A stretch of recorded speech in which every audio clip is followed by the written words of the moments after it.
On behalf of all of us at Priestfield, we really have so much to be thankful for. In particular, those who come on retreat have been extremely generous. We're also grateful to our bishop for signing an extension of our lease.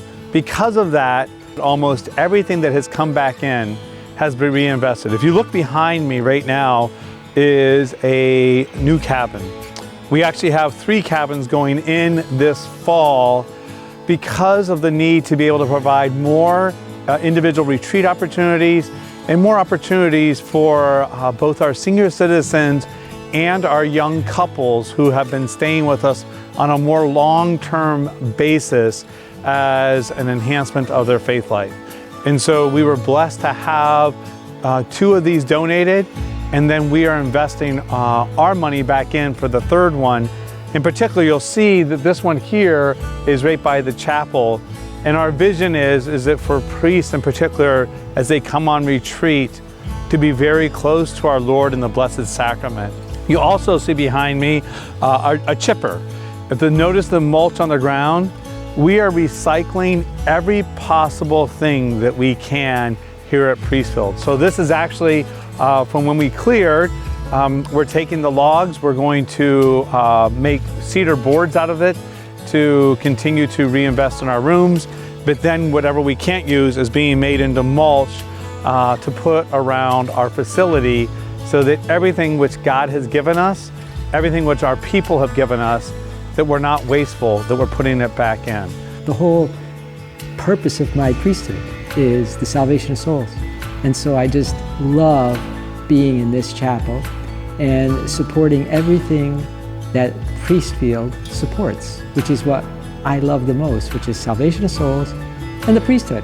And it's so awesome to see so many priests coming here all the time and making their retreats and making private retreats. And some are coming together in groups. And the Quo Vadis, I was here every day for that. It was just tremendous seeing all the young boys having a great time here. I mean, we have seminaries coming out here frequently. That we have now Mass here even being offered on a regular basis on Monday, Wednesday, and Friday. 20 to 25 people in a retreat center during the week.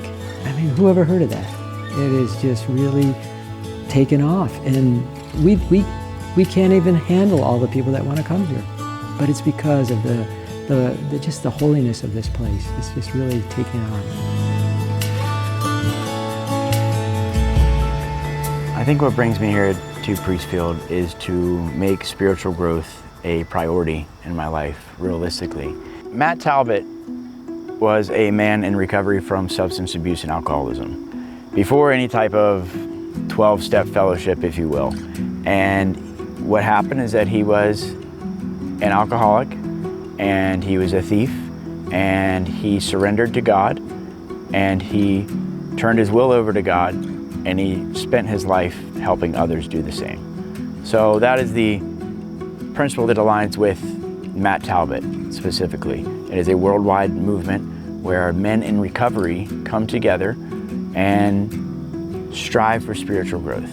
So Matt Talbot Group 116, which we are, has a men's retreat twice a year. We come in the spring and we come in the fall, from Friday to Sunday. And we will have a retreat leader who does conferences throughout the weekend, and he shares his experience with spiritual growth aligned with his experience with recovery. And it's just a way for us to come together from outside of our busy lives and make spiritual growth a priority in our lives. When I come through the driveway there, you know, my shoulders let down a little bit, because it is this space of serenity that is molded for that purpose. You just feel it. It is a sacred ground that even if you aren't sure if you're aligned with the Spirit is aligned with you here. Working with the staff here at Priestfield, I mean, they're like family. So we want people when they come to feel comfortable here. We want them to have a nice room that everything works in and feels homey. We want people to feel loved when they come in. So one of the ways we're able to accomplish that is to renovate the rooms and make them more comfortable. We're putting in new furniture, new lighting, new paint, fresh floors, so that it smells and looks fresh, clean, and inviting. We're able to afford the room renovations by people who are just giving very generously, who are pouring out their own finances and gifts and talents and treasures back into the facility. So we have seen a huge increase in our day use. We've been partnering with Jefferson County Schools, our local school system here, the Catholic in Recovery program. We have a men's recovery group that meets once a week. We had another recovery group, another men's group that met for several weeks. We have a quilting group that uses the facility once a month.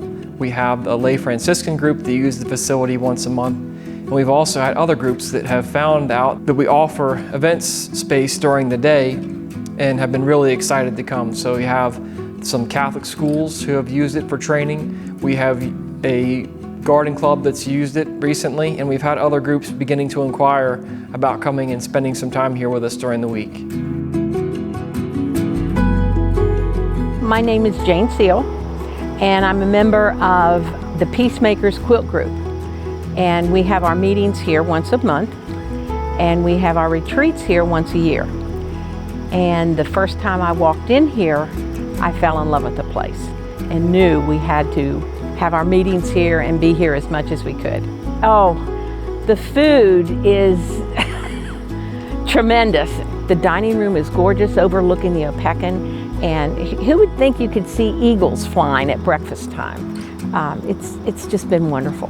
There are not words to describe how wonderful it is, and peaceful and calming. Our group did, I think it was 75 charity quilts that we donated last year, and we do between 60 and 100 each year, and I don't think we could do that much if we weren't here. So I started coming here through the RCIA process many years ago. I was baptized and raised in a Catholic home, and around my late teenage years, college years, I left the church, and I was gone for 30 years. Started living out here with a friend of mine who was at that time the director here, and I saw how it changed people's lives, not just mine, but it changed people's lives, especially through the AA programs. The men and the women that come here, some of them are right off the street, and they have conversion stories to tell. There's more to it now. It's not just a retreat center. It's helping young families. It's helping people who might need temporary housing for problems in their lives. It's an outreach for the hungry. We've moved a lot of food through here in the past. I know that during my 30-year sabbatical from the Catholic Church and from any religion, there was something huge missing, and I think a lot of people don't realize that until they go into a crisis, and then they don't know where to go. And I just want other people to have that same peace that I have found out here. I served in a unit that was gone. I missed a lot with my boys.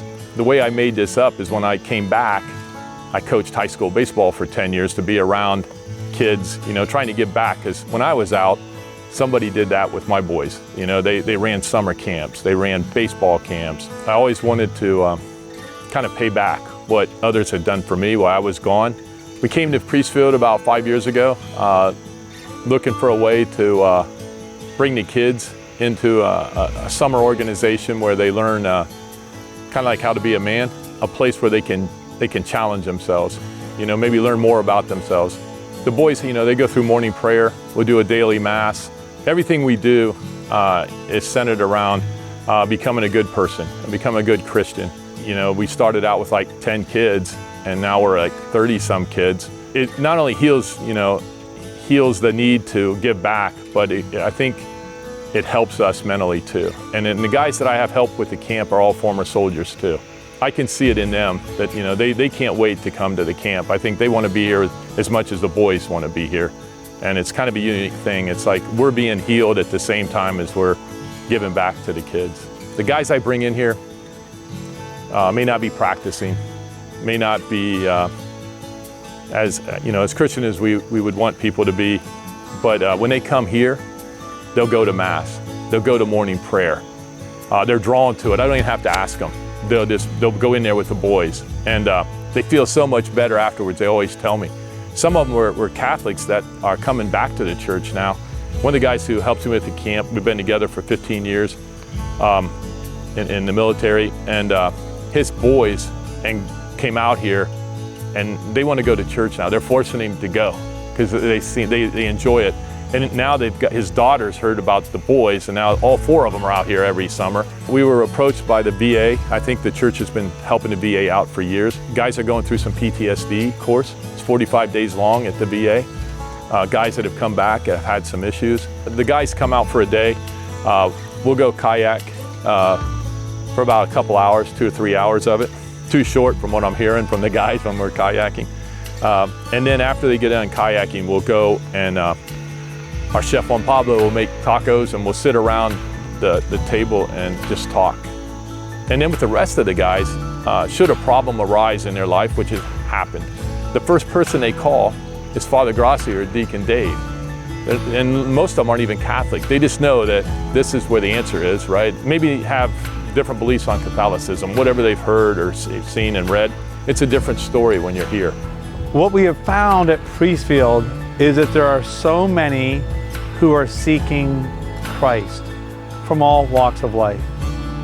And even those who do not yet know God, they come here and find something different. If Priestfield would have closed, it would have disrupted a lot of our lives, which for a man in recovery, disruption can literally mean death. And when I think about that, it is like, it was a life and death thing. And it is like, this place gives people life. It gives people something to look forward to, which for a person like me is life and death. So thank you for keeping Priestfield open. Thank you, really, from the bottom of my heart, thank you for Priestfield.